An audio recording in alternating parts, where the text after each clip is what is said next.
Demonstrasi struct akan seperti ini. Contoh, di sini aku akan buat suatu struct dengan data student, sama seperti tadi. Dan student ini akan memiliki beberapa atribut. Contoh karena ada ID, ada juga name. Kita buat gini dulu. Untuk ngebuat variable student, caranya sama. Bisa pakai cara pertama, atau bisa pakai cara kedua. Kayak gini caranya. Kalau semisal nggak kita isi, contohkanlah kayak gini doang, kosongan, data-datanya akan diisi sama nilai default dari masing-masing tipe data. Semisal ID, ya nilainya 0. Atau name, dia ya empty string. Dan lain sebagainya. Kalau kita isi, ya tinggal kita isi kayak gini. Nah. Kayak gini. Ini pun juga sama.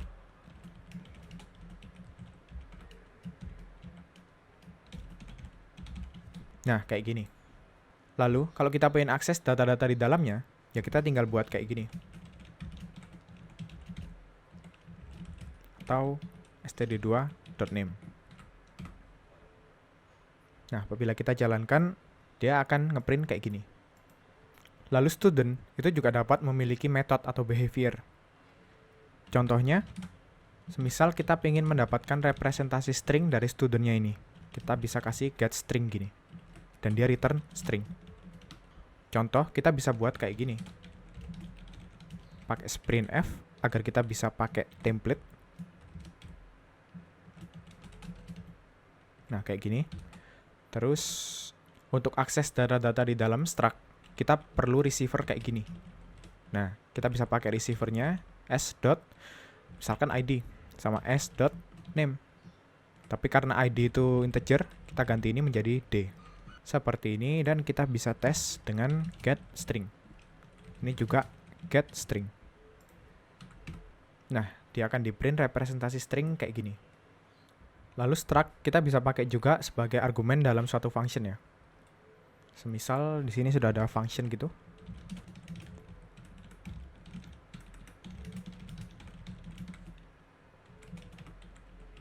Semisal ini perlu data 2 student. Daripada ID name ID 2 name 2 gini kan kepanjangan ya. Kita bisa pack itu menjadi satu struct. Misalkan student gitu, student dan mungkin student 2.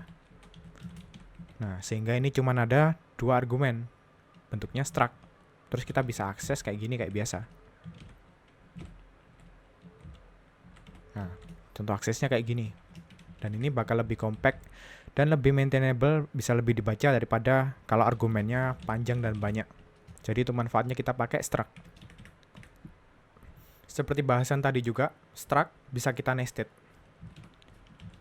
Contoh karena di sini aku punya data address ya.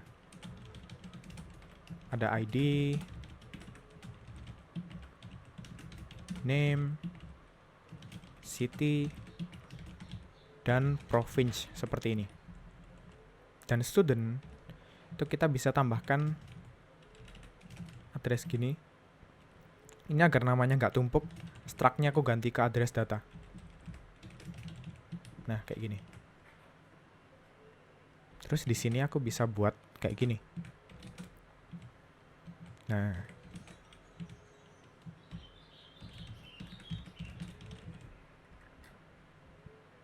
Ini aku ganti menjadi integer. Lalu juga di student 2, aku juga bisa lakukan hal demikian. Misal seperti ini. Cara aksesnya, ya tinggal di nested aja. Address, karena address ini struct, titik lagi, city, kayak gini. Nah, karena ini kosong ya. Kita kasih name. Nah, kayak gini. Lalu mengenai konvensi penamaan atribut di struct, nggak ada konvensinya sebenarnya, tapi dia nggak boleh spasi yang jelas. Sama huruf depannya. Kayak contoh ID dengan ID itu berbeda. Dua ini berbeda. Sebenarnya sama aja kalau dia satu package. Nah, kita bisa kayak gini. Kalau dia satu package.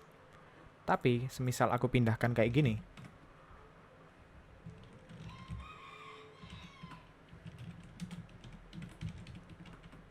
Struct-nya aku pindahkan ke dalam model, package model. Ini metodenya juga jangan lupa dipindah. Karena kita udah pindah, kita perlu import modelnya ini.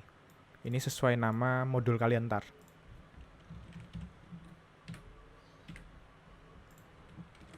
Ini juga diganti.